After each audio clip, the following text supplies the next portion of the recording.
Di sebuah desa kecil yang terletak di kaki perbukitan Jawa Tengah, hiduplah seorang pria bernama Arman Prasetyo. Usianya 32 tahun. Tubuhnya kurus akibat bertahun-tahun bekerja keras sebagai buruh serabutan. Wajahnya tampak lebih tua dari usianya karena beban hidup yang terus menghimpit tanpa ampun. Namun di balik kesederhanaannya, Arman dikenal sebagai pribadi yang jujur, sabar, dan tidak pernah menyerah meski hidup berkali-kali menjatuhkannya. Arman tinggal bersama istrinya, Sari Wulandari, seorang wanita sederhana yang selalu mendampinginya dalam suka maupun duka. Mereka memiliki seorang putri berusia 8 tahun bernama Nisa.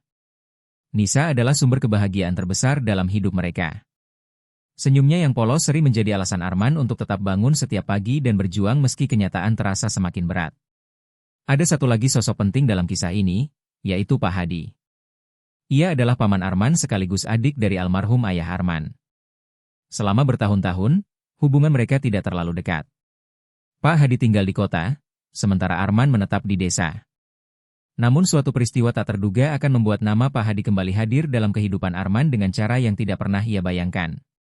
Sebelum cerita ini berlanjut, jika kalian menyukai kisah-kisah penuh misteri, perjuangan hidup, dan kejutan yang mengubah takdir seseorang, jangan lupa dukung channel ini dengan menekan tombol suka, membagikan cerita ini kepada teman-teman kalian, dan berlangganan agar tidak ketinggalan kisah menarik berikutnya. Dan sekarang, coba tuliskan di kolom komentar, dari kota atau daerah mana kalian sedang menyaksikan cerita ini. Pagi itu, matahari baru saja muncul dari balik perbukitan ketika Arman duduk di teras rumah bambunya yang sederhana. Secangkir kopi hitam yang sudah dingin berada di tangannya. Pandangannya kosong mengarah ke jalan tanah yang membelah desa. Sari keluar membawa sepiring singkong rebus. "Kamu belum makan dari tadi?" ucap Sari pelan. Arman tersenyum tipis. "Nanti saja." Sari duduk di samping suaminya. "Masih memikirkan biaya sekolah Nisa?" Arman menghela napas panjang. "Bukan cuma itu." "Lalu apa?" "Utang pupuk belum lunas. Atap dapur bocor. Minggu depan Nisa harus beli buku baru." Sari terdiam.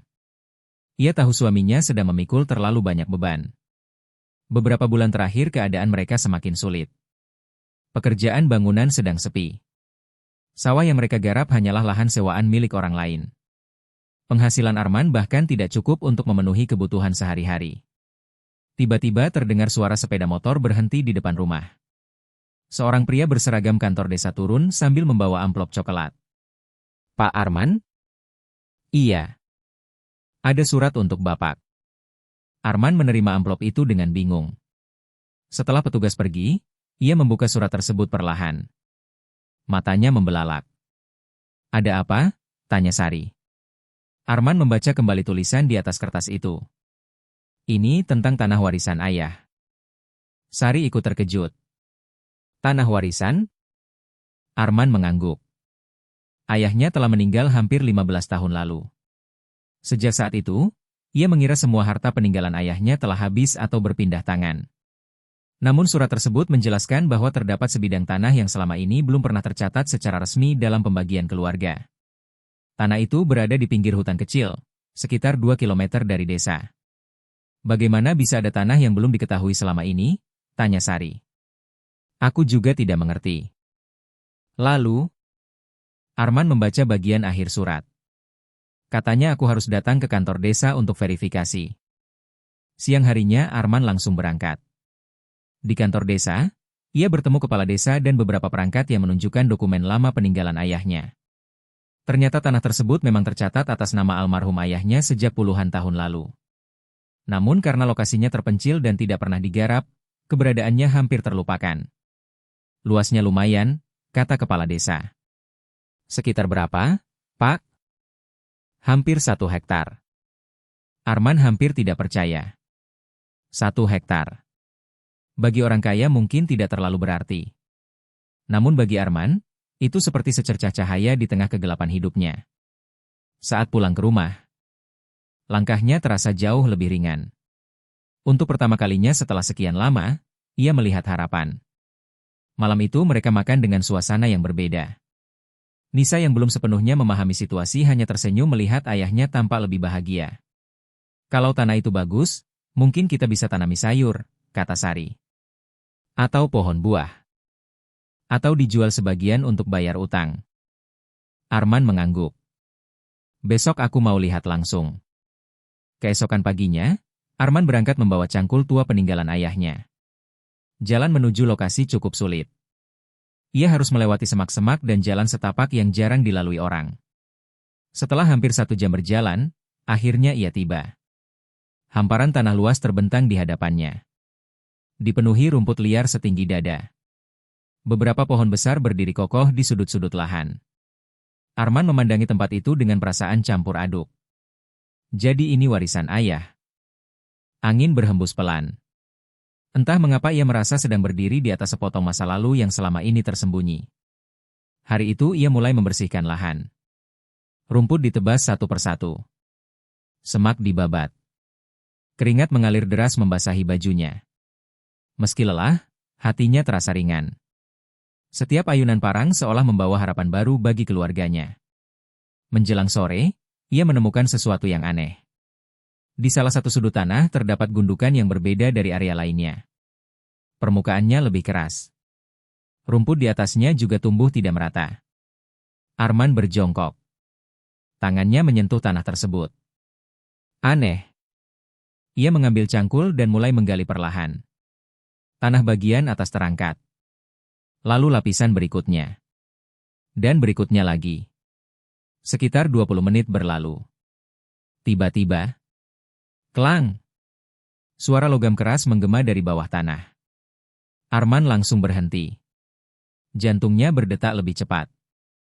Ia menunduk. Cangkulnya baru saja menghantam sesuatu yang bukan batu. Dengan tangan gemetar, ia membersihkan tanah di sekitarnya. Sedikit demi sedikit mulai terlihat permukaan benda berwarna gelap yang tertutup karat. Bentuknya seperti sudut sebuah peti atau kotak besar. Napas Arman memburu. Pikirannya dipenuhi berbagai kemungkinan. Mungkin hanya besi tua. Mungkin peti kosong. Atau mungkin sesuatu yang sama sekali tidak berharga. Namun semakin banyak tanah yang ia singkirkan, semakin jelas bentuk benda itu. Itu benar-benar sebuah peti tua yang terkubur cukup dalam. Ukurannya hampir sepanjang 1 meter. Arman menelan ludah. Ia melihat sekeliling. Hutan kecil di kejauhan tampak sunyi. Tidak ada siapa-siapa. Hanya suara angin dan kicau burung. Perasaan aneh mulai merayapi dadanya. Siapa yang mengubur peti ini? Dan mengapa tepat berada di tanah milik ayahnya? Dengan seluruh tenaga yang tersisa, Arman terus menggali hingga peti itu akhirnya terlihat hampir utuh. Karat menutupi seluruh permukaannya. Namun di bagian depan masih tampak bekas kunci kuno yang sudah rusak dimakan usia.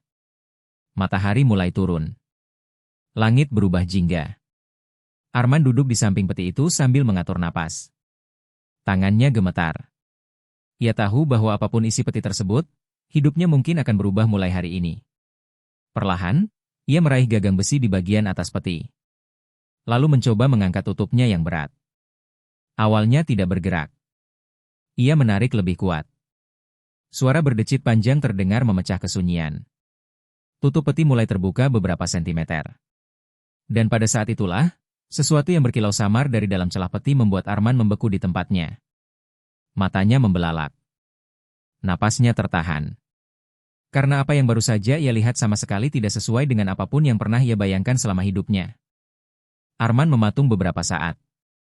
Jantungnya berdetak begitu keras hingga ia bisa mendengarnya sendiri. Tangannya yang masih memegang tutup peti terasa dingin meski keringat mengucur di dahinya. Kilauan itu hanya terlihat sekilas. Sangat singkat. Namun cukup untuk membuat seluruh tubuhnya menegang. Dengan napas yang tidak teratur, ia menarik tutup peti lebih lebar. Suara engsel tua berderit panjang. Sedikit demi sedikit bagian dalam peti mulai terlihat. Lalu Arman benar-benar terdiam. Di dalam peti itu tersusun puluhan benda berlapis kain yang sudah lapuk dimakan usia. Beberapa kain sudah hancur menjadi serpihan. Namun di baliknya terlihat kilauan kuning keemasan yang memantulkan cahaya matahari sore. Ya Allah! Suara itu keluar pelan dari bibirnya. Tangannya gemetar saat mengambil salah satu benda tersebut. Berat. Sangat berat. Ketika sisa kain lapuk itu terlepas, matanya semakin membelalak. Sebuah batangan emas. Bukan perhiasan. Bukan logam biasa, melainkan batangan emas yang ukurannya hampir sebesar telapak tangan. Arman hampir menjatuhkannya. Pikirannya kosong. Ia tidak pernah memegang emas sebanyak ini seumur hidupnya. Dengan tangan bergetar, ia melihat isi peti lainnya. Batangan demi batangan. Tumpukan koin kuno berwarna emas. Beberapa kantong kulit yang sudah rapuh. Dan sebuah kotak kayu kecil yang diletakkan di salah satu sudut peti. Tubuh Arman terasa lemas. Ia duduk di tanah. Matanya tidak lepas dari peti itu. Ini, apa sebenarnya? Ia mencoba menghitung secara kasar. Mustahil. Jumlahnya terlalu banyak. Bahkan jika hanya setengah dari yang ia bayangkan, nilainya bisa mencapai miliaran rupiah. Kepalanya terasa berputar. Selama bertahun-tahun ia memikirkan bagaimana membayar utang pupuk. Bagaimana membeli buku sekolah untuk Nisa. Bagaimana memperbaiki atap rumah yang bocor. Dan sekarang, sebuah peti penuh harta berada tepat di depannya. Namun alih-alih merasa gembira, Arman justru merasakan ketakutan yang aneh. Karena tidak ada sesuatu sebesar ini yang datang tanpa cerita. Ia menoleh ke sekeliling. Hutan tetap sunyi. Angin sore berembus pelan. Tetapi kini suasana terasa berbeda. Seolah tempat itu sedang menyimpan rahasia yang jauh lebih besar daripada sekadar emas. Perlahan Arman membuka kotak kayu kecil yang berada di dalam peti. Kotak itu lebih ringan. Di dalamnya terdapat beberapa lembar kertas tua yang sudah menguning. Tulisan tangan memenuhi sebagian besar halaman. Arman membaca halaman pertama. Tulisan itu dibuat dengan tinta yang sudah mulai pudar. Jika seseorang menemukan peti ini, maka waktunya telah tiba untuk mengetahui kebenaran yang selama ini disembunyikan. Arman langsung mengernyit. Ia membalik halaman berikutnya. Namaku Sutrisno Prasetyo. Arman membeku. Sutrisno Prasetyo adalah nama ayahnya. Tangannya langsung gemetar lebih hebat. Ini tulisan ayah? Ia membaca lebih cepat. Kalimat demi kalimat membuat dadanya semakin sesak. Ternyata surat itu ditulis sekitar 30 tahun lalu. Pada masa ketika ayahnya masih muda. Di dalam surat tersebut, ayahnya menjelaskan bahwa peti itu bukanlah hasil pencurian atau kejahatan. Melainkan peninggalan seseorang yang pernah menyelamatkan nyawanya bertahun-tahun sebelumnya. Seorang pria tua misterius yang tinggal di daerah pegunungan. Pria itu tidak memiliki keluarga. Sebelum meninggal, ia mempercayakan seluruh hartanya kepada Sutrisno. Namun ada satu syarat. Harta tersebut tidak boleh digunakan untuk memperkaya diri sendiri. Harus disimpan hingga suatu hari ditemukan oleh keturunan yang benar-benar membutuhkan dan memiliki hati yang jujur. Arman membaca kalimat itu berulang kali. Air matanya perlahan menggenang. Ia teringat ayahnya. Seorang petani sederhana yang sepanjang hidupnya selalu membantu orang lain meski dirinya sendiri hidup pas-pasan. Kini Arman mulai mengerti. Ayahnya sengaja tidak pernah menggunakan harta ini. Bahkan tidak pernah menceritakannya kepada siapapun. Surat itu berlanjut. Ada bagian yang membuat Arman semakin emosional. Jika yang menemukan ini adalah anakku atau cucuku, ingatlah. Harta bukan ujian ketika kita miskin. Harta justru ujian ketika kita kaya. Jangan biarkan emas mengubah hatimu. Air mata menetes di pipi Arman. Ia memejamkan mata. Untuk sesaat ia merasa seolah ayahnya sedang berbicara langsung kepadanya. Langit mulai gelap. Arman memutuskan menutup kembali peti tersebut. Ia belum siap mengambil keputusan. Dengan susah payah ia menutupi peti menggunakan terpal tua yang ada di sekitar lahan. Lalu berjalan pulang dengan langkah yang terasa tidak nyata. Sepanjang perjalanan, pikirannya kacau. Setiap beberapa menit ia bertanya pada dirinya sendiri apakah semua itu hanya mimpi. Namun berat batangan emas yang sempat ia pegang tadi masih terasa jelas di tangannya. Saat tiba di rumah, Sari langsung menyambutnya. "Mas, kenapa pulangnya malam sekali?" Arman diam. "Gak apa-apa." Arman menatap istrinya. Wajah wanita itu terlihat lelah setelah seharian mengurus rumah. Namun matanya tetap penuh perhatian. "Aku menemukan sesuatu." "Apa?" "Sesuatu yang sangat besar." Sari bingung. Arman duduk perlahan. Lalu menceritakan semuanya. Tentang peti. Tentang emas. tentang surat peninggalan ayahnya. Awalnya Sari mengira suaminya bercanda. Namun ketika melihat ekspresi Arman, ia tahu semua itu nyata. Beberapa menit kemudian, Sari menutup mulutnya sendiri karena terlalu terkejut. Emas? Arman mengangguk. Banyak sekali. Ya Allah. Mereka terdiam lama. Hanya suara jangkrik dari luar rumah yang terdengar. Akhirnya Sari berbicara. Kita harus lapor ke pihak berwenang. Arman mengangguk. Aku juga berpikir begitu. Kalau itu memang warisan yang sah, semuanya harus jelas. Aku tidak ingin ada masalah nanti. Sari memegang tangan suaminya. Aku bangga padamu. Arman menatap istrinya. Kamu tidak tergoda? Sari tersenyum kecil. Tentu aku terkejut. Aku juga manusia. Tapi aku lebih takut kehilangan ketenangan hidup daripada kehilangan emas. Kalimat itu membuat Arman merasa semakin yakin bahwa ia telah memilih pasangan hidup yang tepat. Malam itu mereka hampir tidak tidur. Berbagai kemungkinan muncul dalam pikiran mereka. Bagaimana jika harta itu ternyata milik orang lain? Bagaimana jika ada yang mengetahui keberadaannya? Bagaimana jika surat ayahnya menimbulkan konflik keluarga? Dan kekhawatiran terakhir itu ternyata jauh lebih dekat daripada yang mereka bayangkan. Karena pada saat yang sama, di rumah mewah milik Pak Hadi di kota, seorang pria baru saja menerima telepon dari seseorang yang bekerja di kantor desa. Pria itu adalah Pak Hadi. Tanah warisan ditemukan? Tanyanya. Betul, Pak. Dan sekarang sudah atas nama Arman? Iya. Pak Hadi terdiam. Wajahnya perlahan berubah tegang. Jadi akhirnya tanah itu ditemukan juga. Ia menatap keluar jendela. Matanya menunjukkan sesuatu yang aneh. Bukan kebahagiaan. Bukan pula keterkejutan. Melainkan kecemasan yang selama bertahun-tahun tampaknya ia sembunyikan. Karena ternyata Pak Hadi mengetahui sesuatu tentang tanah tersebut. Sesuatu yang bahkan tidak pernah diketahui Arman. Dan rahasia itu berkaitan langsung dengan peti yang baru saja ditemukan di bawah tanah warisan keluarganya. Pak Hadi berdiri lama di depan jendela rumahnya. Lampu-lampu kota mulai menyala satu persatu di kejauhan, tetapi pikirannya sedang kembali puluhan tahun ke masa lalu.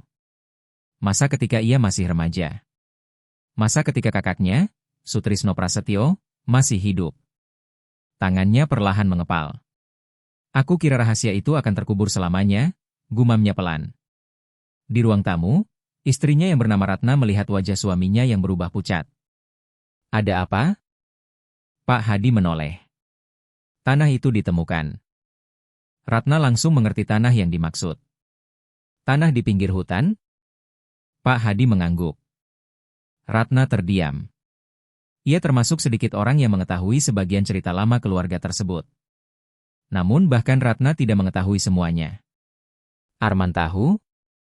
Belum tentu. Kalau begitu kenapa kamu terlihat begitu khawatir? Pak Hadi menghela napas panjang.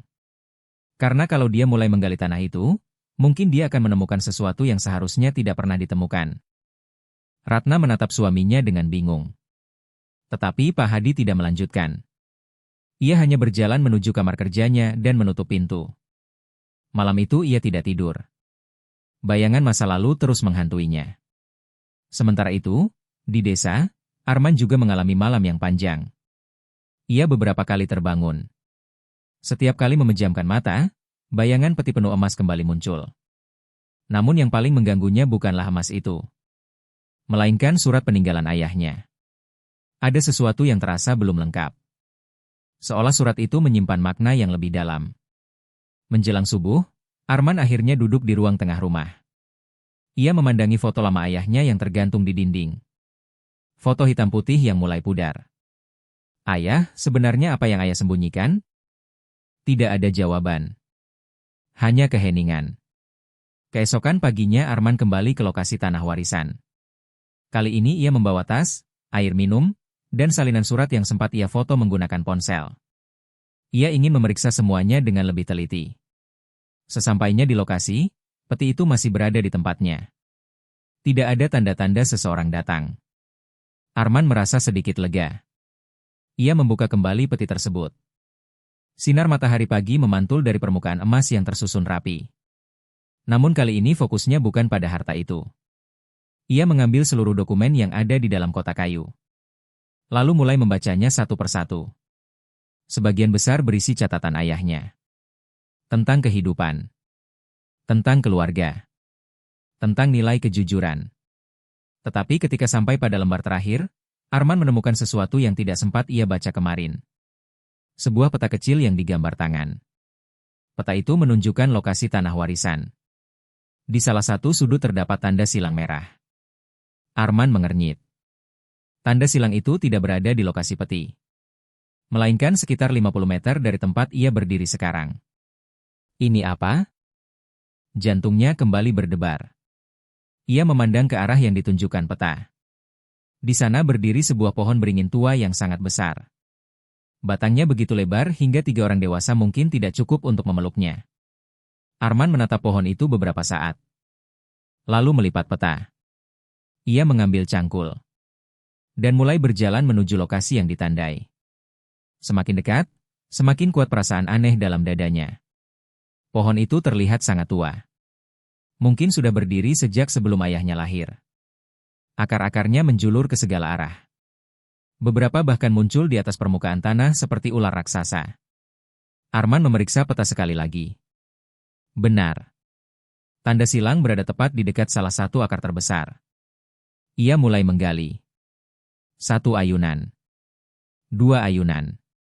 10 ayunan. Tanah di sekitar pohon ternyata jauh lebih keras. Keringat mulai membasahi wajahnya. Namun rasa penasaran membuatnya terus bekerja.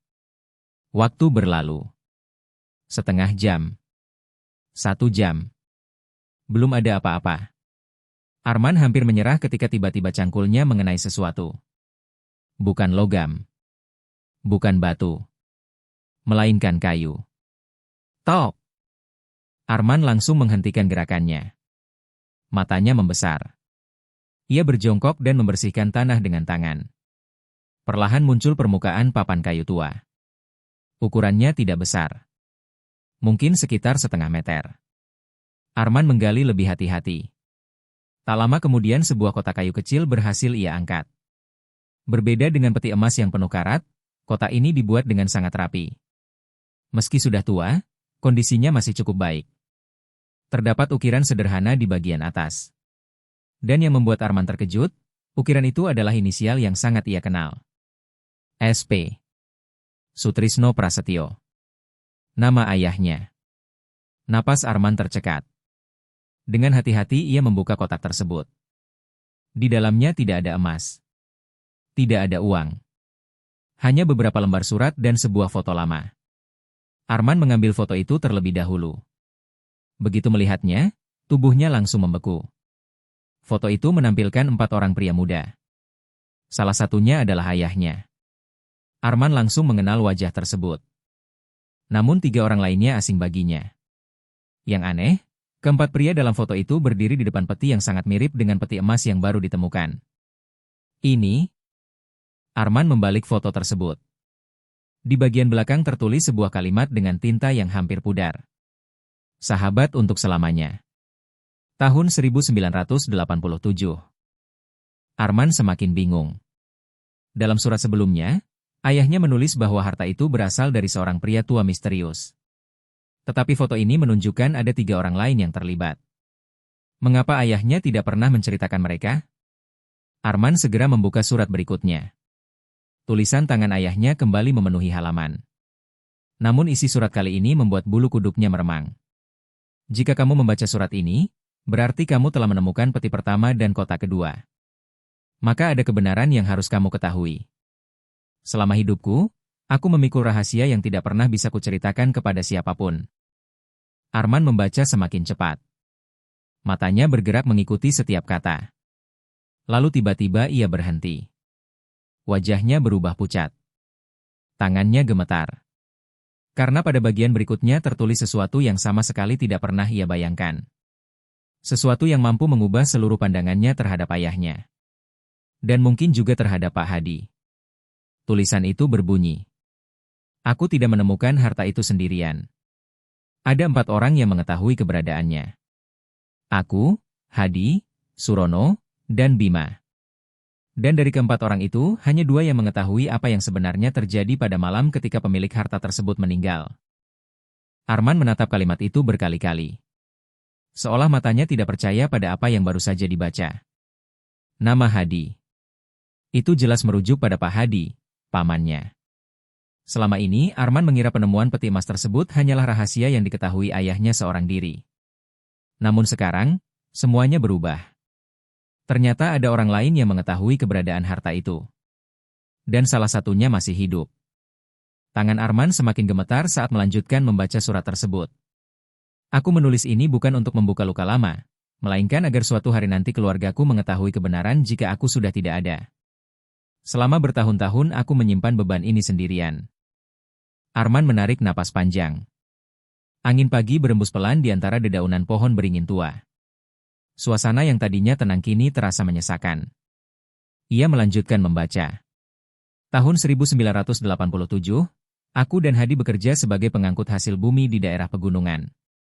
Saat itu kami bertemu dengan seorang pria tua bernama Pak Wiryo. Ia hidup sendirian di sebuah rumah kayu yang jauh dari pemukiman. Nama itu belum pernah didengar Arman sebelumnya. Surat berlanjut. Pak Wiryo digambarkan sebagai orang yang sangat tertutup.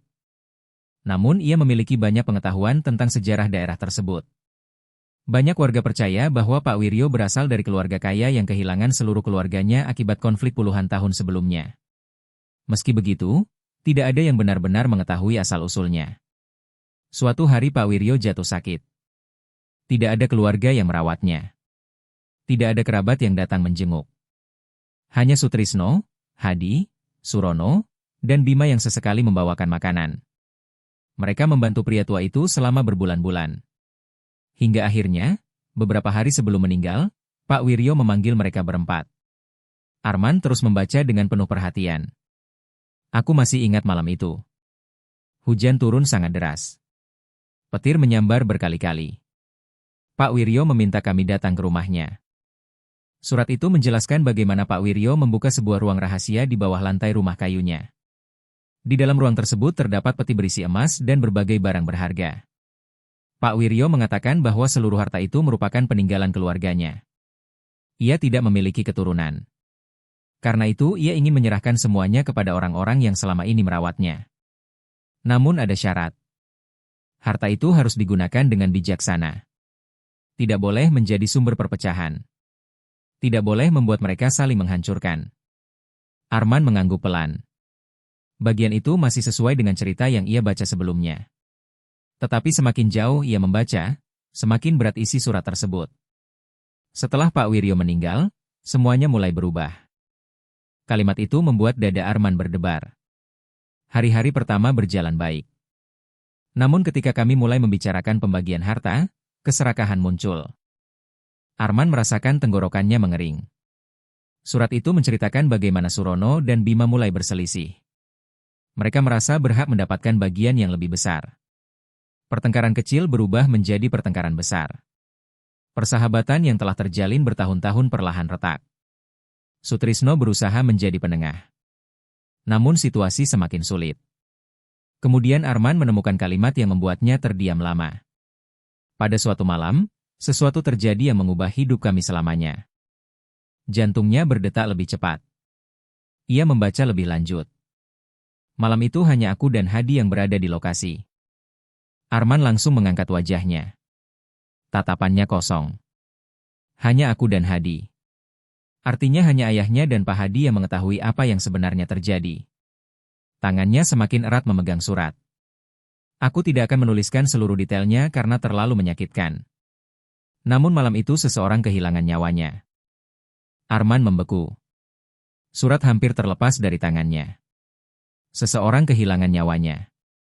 Kepalanya langsung dipenuhi berbagai kemungkinan. Siapa? Bagaimana? Mengapa? Ia segera membaca bagian berikutnya.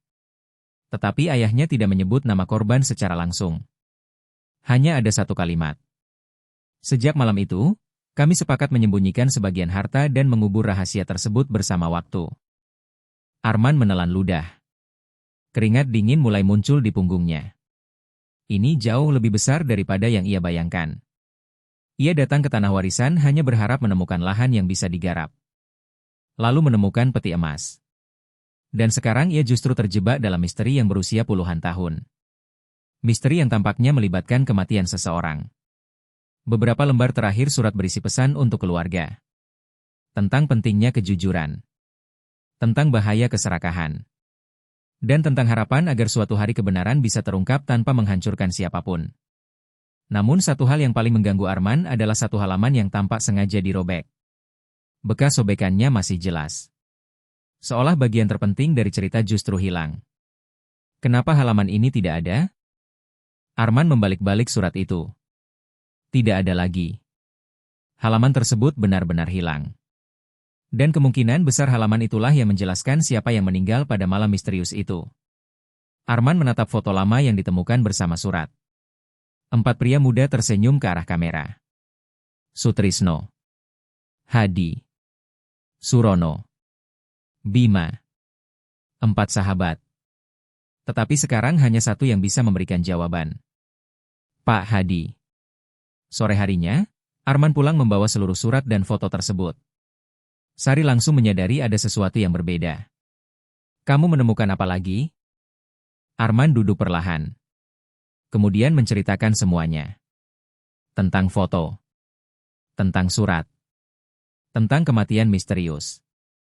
Tentang nama Pak Hadi yang disebut berkali-kali. Sari mendengarkan tanpa menyela. Semakin lama wajahnya semakin tegang. Jadi selama ini Pak Hadi tahu soal semua ini? Mungkin. Mungkin juga dia tahu siapa yang meninggal. Arman mengangguk. Itulah yang ingin aku tanyakan. Sari terdiam beberapa saat. Lalu berkata pelan. Mas, hati-hati. Hati-hati kenapa?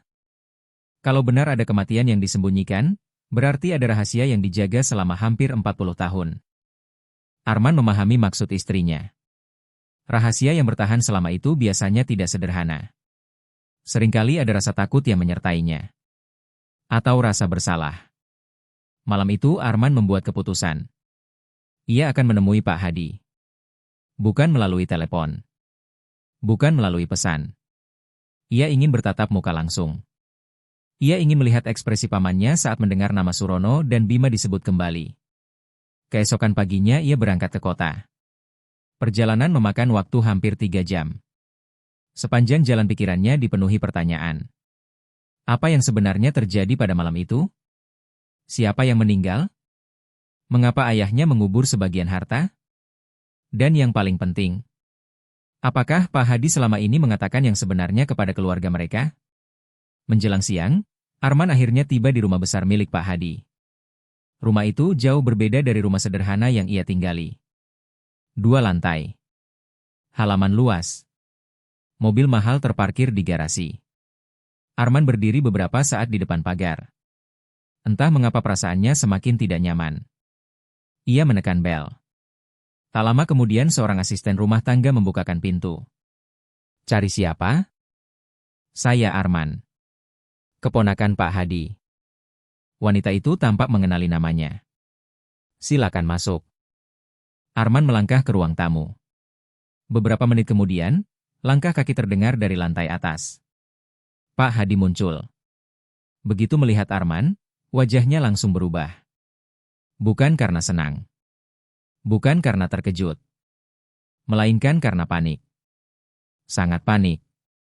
Tatapan matanya langsung jatuh pada map coklat yang dibawa Arman.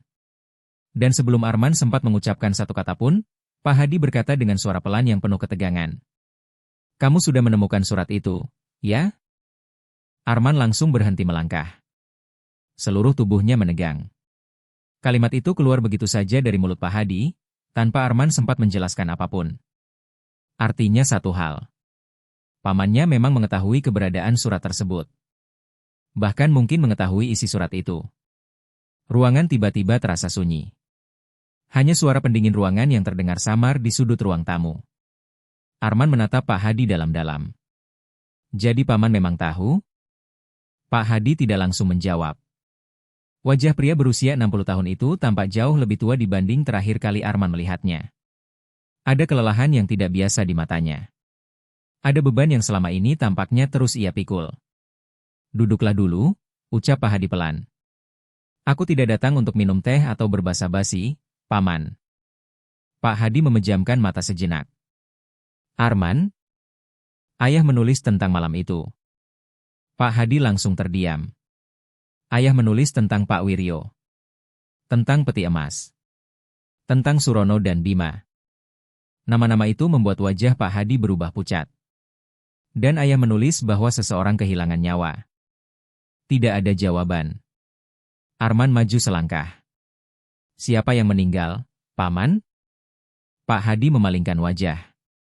Untuk pertama kalinya dalam hidupnya, Arman melihat sosok yang selalu tampak tegas itu terlihat rapuh. Sangat rapuh. Siapa yang meninggal? Ulang Arman. Pak Hadi menelan ludah. Lalu perlahan duduk di sofa. Tangannya gemetar. Aku sudah berharap rahasia itu ikut mati bersama kami. Tapi ternyata tidak. Paman, tolong jawab pertanyaan saya. Pak Hadi mengangkat wajahnya. Mata pria itu tampak basah. Yang meninggal adalah Bima. Arman membeku. Ruangan seolah berhenti bergerak. Bima? Pak Hadi mengangguk perlahan. Dia sahabat kami. Apa yang terjadi? Pak Hadi tidak langsung menjawab. Ia meminta asisten rumah tangga meninggalkan ruangan. Setelah pintu tertutup, ia berjalan menuju lemari kayu besar di sudut rumah. Tangannya membuka salah satu laci yang terkunci. Dari dalamnya ia mengeluarkan sebuah kotak tua. Kotak itu tampak sangat tua. Mungkin usianya hampir sama dengan surat yang ditemukan Arman. Pak Hadi meletakkannya di atas meja. Lalu menarik napas panjang. Aku akan menceritakan semuanya. Puluhan tahun lalu. Malam setelah pemakaman Pak Wiryo. 4 sahabat itu berkumpul di rumah kosong milik Pak Wiryo. Hujan turun deras. Suasana pegunungan begitu dingin. Di tengah ruangan terdapat peti harta yang baru mereka keluarkan dari ruang bawah tanah. Awalnya semuanya berjalan baik. Namun ketika pembagian mulai dibicarakan, suasana berubah. Surono menginginkan bagian terbesar. Bima juga merasa berhak mendapatkan lebih banyak. Mereka mulai saling menuduh. Sutrisno berusaha menenangkan. Hadi mencoba menjadi penengah. Namun emosi terus meningkat. Hingga akhirnya pertengkaran besar pecah. Menurut cerita Pak Hadi, malam itu Bima menuduh Surono diam-diam mengambil beberapa emas. Surono membantah. Bima semakin marah. Mereka hampir berkelahi. Lalu apa yang terjadi? Tanya Arman. Pak Hadi menunduk. Aku berharap bisa melupakan malam itu. Tapi aku tidak pernah bisa. Ia melanjutkan. Dalam kekacauan tersebut, Bima berusaha merebut sebuah tas yang berisi sebagian emas. Surono menahan. Mereka saling dorong. Sutrisno berusaha memisahkan. Namun keadaan di luar kendali. Kemudian sebuah meja kayu besar terguling. Bima kehilangan keseimbangan.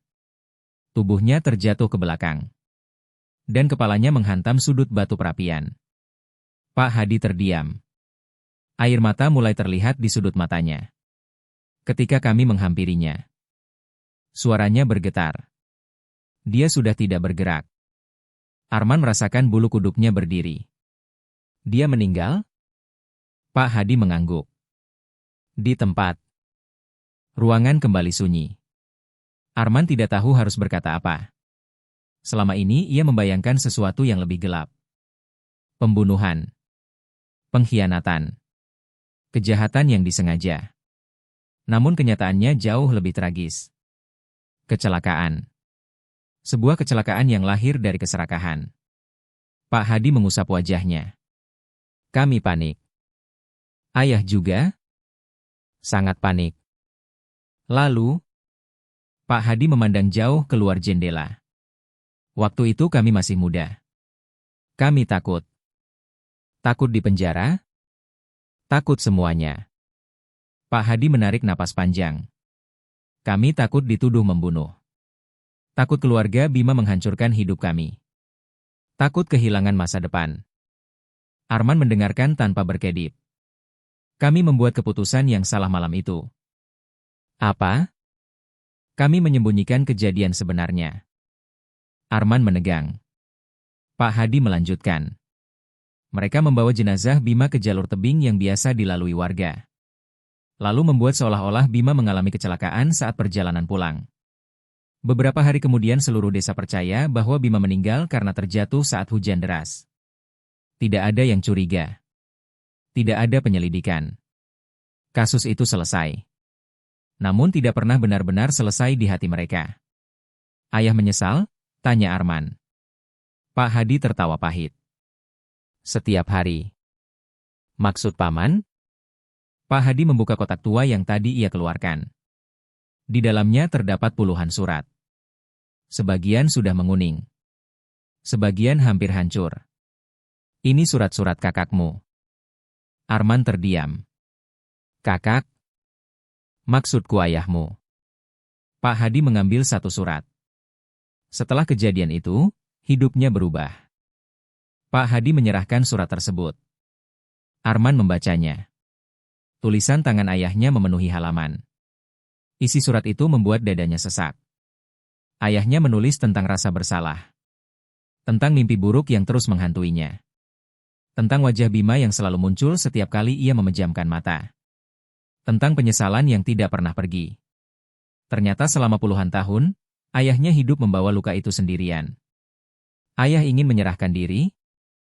Pak Hadi mengangguk. Berkali-kali. Lalu kenapa tidak? Karena keluarga Bima sudah pindah jauh. Tidak ada bukti. Tidak ada saksi. Dan setiap kali dia ingin bicara, dia takut menghancurkan keluarganya sendiri. Air mata mulai mengalir di pipi Arman. Kini ia memahami mengapa ayahnya terlihat begitu murung di tahun-tahun terakhir hidupnya. Ada beban yang tidak pernah ia ceritakan. Ada luka yang tidak pernah sembuh. Namun ketika Arman berpikir semua rahasia sudah terungkap, Pak Hadi tiba-tiba berkata, sayangnya, itu belum seluruh cerita. Arman mengangkat kepala. Apa maksud paman? Pak Hadi menatapnya lama. Sangat lama. Seolah sedang mempertimbangkan apakah ia harus melanjutkan atau tidak. Lalu perlahan ia membuka bagian bawah kotak tua tersebut. Ada sebuah amplop yang tersembunyi. Amplop yang tampaknya belum pernah dibuka selama puluhan tahun. Di bagian depannya tertulis satu kalimat dengan tulisan tangan ayah Arman.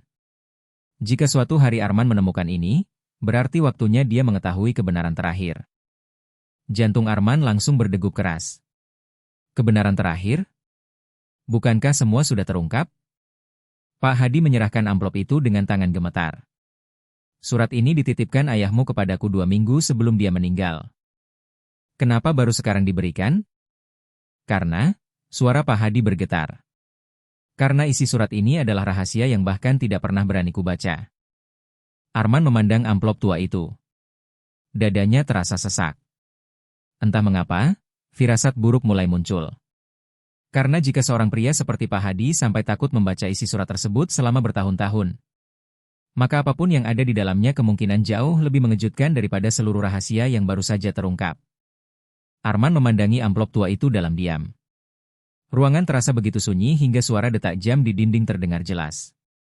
Tangannya perlahan meraih amplop tersebut. Kertasnya sudah menguning. Di beberapa bagian bahkan mulai rapuh dimakan usia. Pak Hadi duduk tanpa bicara. Wajahnya penuh kecemasan. Selama bertahun-tahun ia menyimpan amplop itu tanpa pernah membuka isinya. Kini semuanya berada di tangan Arman. Dengan napas berat, Arman membuka segel amplop tersebut. Di dalamnya hanya ada satu lembar surat. Tulisan tangan ayahnya langsung dikenali. Air mata mulai menggenang bahkan sebelum ia membaca kalimat pertama. Ia menarik napas panjang. Lalu mulai membaca. Untuk Arman, anakku. Hanya 4 kata itu saja sudah membuat dadanya sesak. Aku berharap saat kamu membaca surat ini, aku sudah tidak ada. Jika benar demikian, berarti Tuhan telah menentukan waktunya bagimu untuk mengetahui seluruh kebenaran. Arman terus membaca. Setiap kata terasa semakin berat. Selama hidupku, aku membawa 2 beban. Yang pertama adalah kematian Bima. Dan yang kedua adalah sesuatu yang bahkan tidak pernah kukatakan kepada Hadi. Arman mengangkat wajahnya sejenak. Pak Hadi tampak sama terkejutnya. Jelas ia juga tidak mengetahui isi surat itu.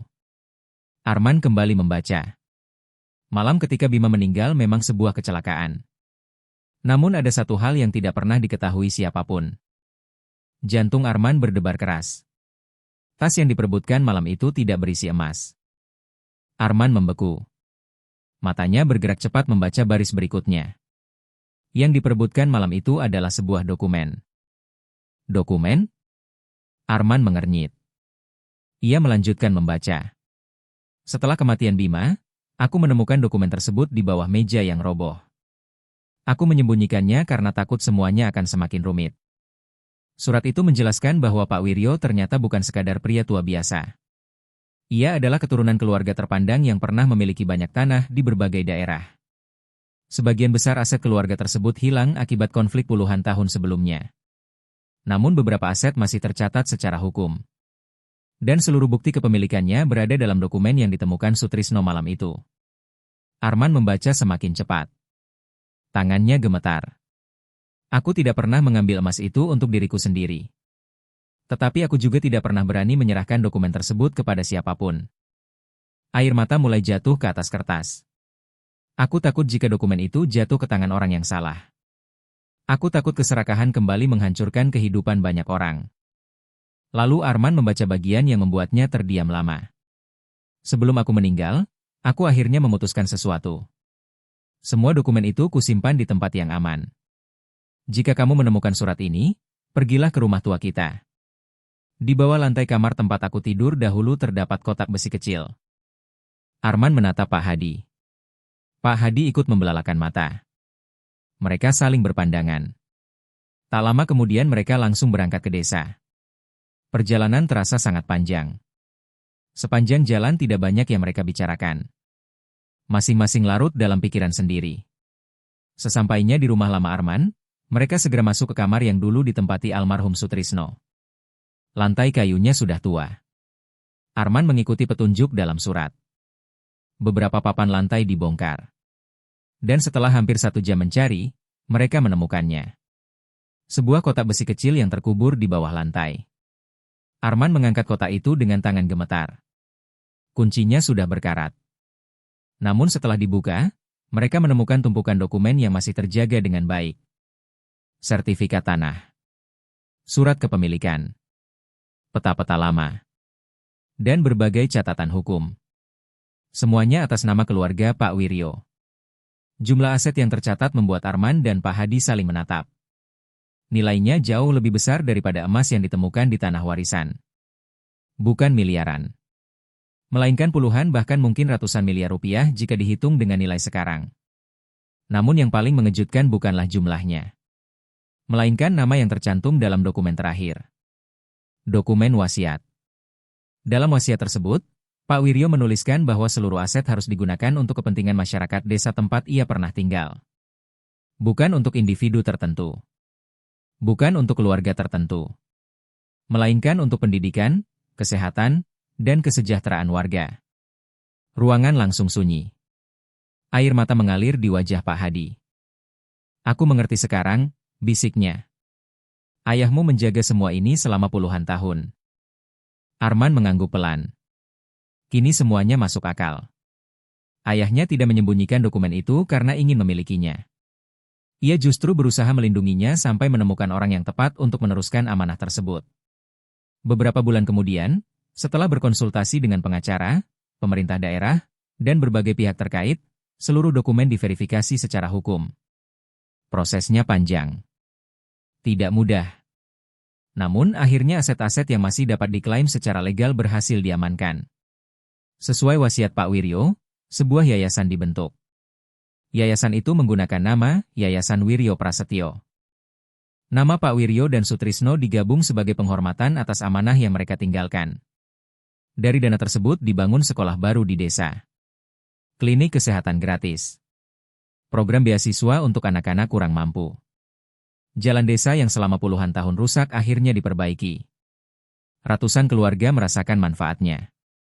Arman sendiri tetap tinggal di rumah sederhana yang telah diperbaiki secukupnya. Ia melunasi semua utangnya. Menyekolahkan Nisa hingga ke jenjang yang lebih tinggi. Namun ia tidak pernah hidup berlebihan. Ia selalu mengingat pesan ayahnya. Harta bukan ujian ketika kita miskin. Harta justru ujian ketika kita kaya. Pak Hadi juga berubah. Beban yang selama puluhan tahun menghantuinya perlahan terangkat. Suatu hari ia datang ke makam Sutrisno bersama Arman. Mereka berdiri lama di sana. Tanpa banyak kata. Hanya angin sore yang berembus pelan di antara pepohonan. Aku akhirnya mengerti kenapa kakak menyimpan semuanya, kata Pak Hadi dengan suara bergetar. Arman mengangguk. Ayah tidak sedang menyembunyikan harta. Dia sedang menjaga amanah. Air mata jatuh dari mata Pak Hadi. Untuk pertama kalinya setelah puluhan tahun, ia menangis tanpa berusaha menyembunyikannya.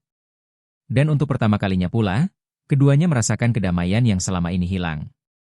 Rahasia yang terkubur di dalam tanah warisan akhirnya terungkap. Bukan sekadar tentang emas. Bukan sekadar tentang kekayaan. Melainkan tentang persahabatan, penyesalan, tanggung jawab, dan sebuah amanah yang dijaga selama puluhan tahun. Arman sering kembali ke tanah warisan itu. Berdiri di dekat pohon beringin tua tempat ia menemukan kotak kedua. Kadang ia membawa Nisa. Kadang hanya sendirian. Setiap kali berdiri di sana, ia teringat perjalanan luar biasa yang mengubah hidupnya. Ia datang sebagai pria miskin yang berharap menemukan secercah harapan.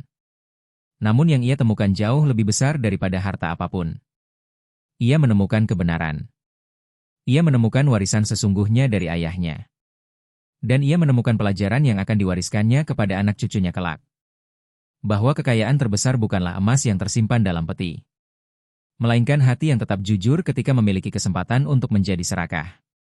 Dan di bawah langit senja yang hangat, di atas tanah warisan yang menyimpan begitu banyak cerita, Arman tersenyum sambil memandang cakrawala. Untuk pertama kalinya dalam hidupnya, ia merasa benar-benar merdeka dari masa lalu. Dan di sanalah, kisah yang dimulai dari sebuah cangkul dan tanah yang terlupakan akhirnya menemukan penutupnya yang paling indah.